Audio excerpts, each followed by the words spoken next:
Prezados amigos, eu tenho o imenso prazer de estar aqui com o Dr. Rodrigo Sá. O Dr. Rodrigo Sá é da ritmologia da Universidade do Estado do Rio de Janeiro e nós vamos conversar sobre um tema bastante importante que é o tratamento da fibrilação atrial.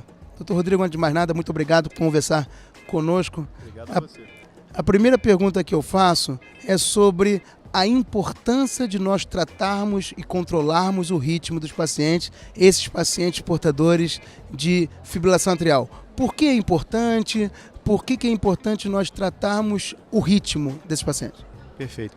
Uma primeira preocupação que a gente que trabalha com arritmia tem é do reconhecimento da fibrilação atrial. A fibrilação atrial é um problema de saúde pública, porque guarda vários fatores de risco à vida, inclusive, da pessoa.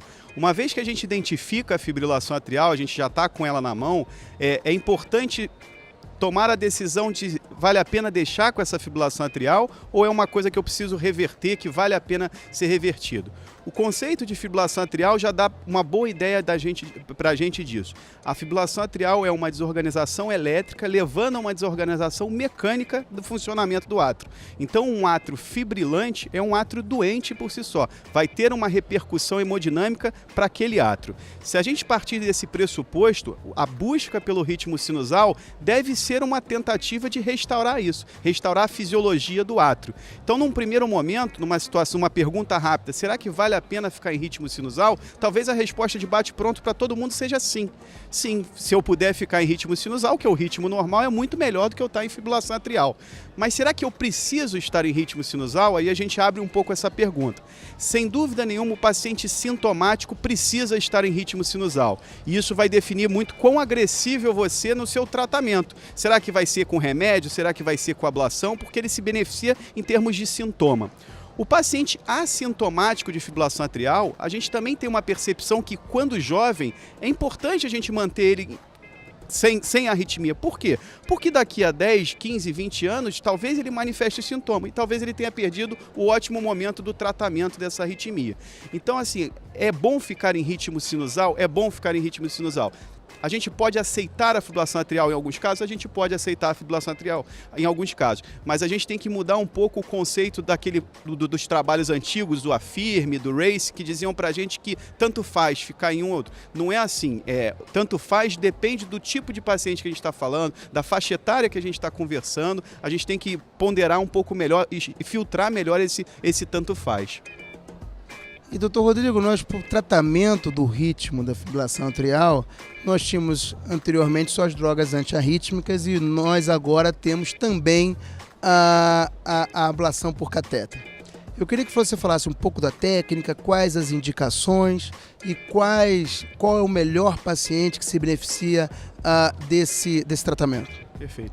O tratamento da fibrilação atrial com terapias não antiarrítmicas, sem ser com remédio, com ablação, já tem até algum tempo no nosso meio. As técnicas estão cada vez melhorando e permitindo a gente ter sucessos cada vez melhores, cada vez maiores. Mas, bom, o tratamento começa em avaliação do risco tromboembólico. Se tem uma intervenção que se associa a um benefício para o paciente, é eu me preocupar se ele tem risco de fazer um acidente vascular encefálico. Então a gente tem critérios para avaliar a indicação de anticoagulação, sem dúvida nenhuma esse é um primeiro passo. O segundo passo, se a gente opta por controlar a arritmia, tentar deixar ele sem a fibrilação atrial, uma primeira etapa pode ser feita com droga antiarrítmica. Em algumas situações específicas, por exemplo, um atleta, uma pessoa, um profissional que não pode ter essa arritmia para sua prática, talvez a gente possa pular até essa etapa do antiarrítmico. Mas o bom senso diz que droga talvez seja a primeira opção. A gente tem um arsenal restrito de drogas antiarrítmicas. Basicamente, no Brasil, a gente tem 3 drogas para controle de ritmo, a propafenona, o sotalol e a mildarona, todos com seus problemas, todos com seus benefícios. Mas a gente percebeu ao longo do tempo que isso não era suficiente. Para efeitos de droga, intolerância à droga, não controle da arritmia. Foi nesse momento que no meio da década de 90, surge o conceito de ablação, a partir da documentação de focos dentro das veias pulmonares como originários da arritmia, da fibrilação atrial. O controle desses focos com a ablação passou a ser a técnica utilizada para controle da arritmia. A técnica foi avançando, hoje a gente tem maneiras diferentes de fazer esse isolamento das veias pulmonares, que continua sendo o primeiro primeiro local para a gente resolver é isolar as veias pulmonares, quer com catéter de radiofrequência, como o Bruno tinha comentado. Hoje a gente tem a crioablação, que permite um isolamento talvez um pouco mais homogêneo, mas com resultados muito semelhantes aos resultados de catéter de ablação. As formas de mapeamento estão melhorando cada vez mais, a segurança em termos de risco de complicações graves e raras mais graves, como a fístula esofágica, uso de termômetro, deslocadores de esôfago, uma série de arsenal, um grande arsenal que permite a gente maior segurança e eficácia na ablação por radiofrequência. Quer dizer, então a ablação por radiofrequência é, na maioria das vezes, um segundo passo, mas pode ser inclusive o primeiro passo para o tratamento da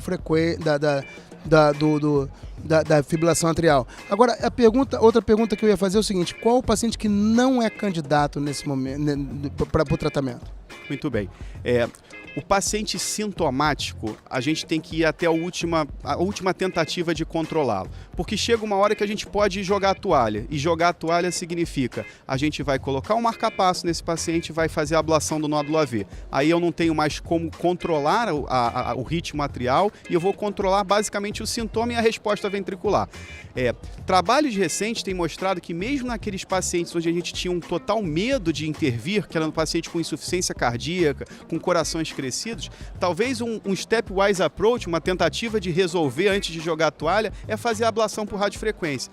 O trabalho tem críticas, como qualquer trabalho científico, mas ele mantém a luz acesa de que, se o paciente é sintomático, antes de jogar a toalha, talvez a gente possa tentar uma intervenção. Então é bem definido que paciente sintomático eu tenho que intervir. Vale a pena a gente fazer a ablação por radiofrequência. E hoje a gente sabe que isso, inclusive, no paciente com insuficiência cardíaca. Mas pacientes com átrios gigantes, com fibrilação atrial permanente de longa duração, assintomáticos, pacientes muito idosos, onde o átrio a gente entende que não tem só gatilhos, tem muita fibrose, tem muita lesão estrutural, a gente pondera que talvez manter em fibrilação atrial e controlar os sintomas seja a melhor terapia. Mas, sobretudo no jovem, a gente tem que pensar em tentar controlar a arritmia. Essa que é a ideia. Dr. Rodrigo Sá, gostaria de agradecer bastante por essa entrevista. Obrigado por compartilhar o seu conhecimento com a gente. Muito obrigado. Muito obrigado, Bruno.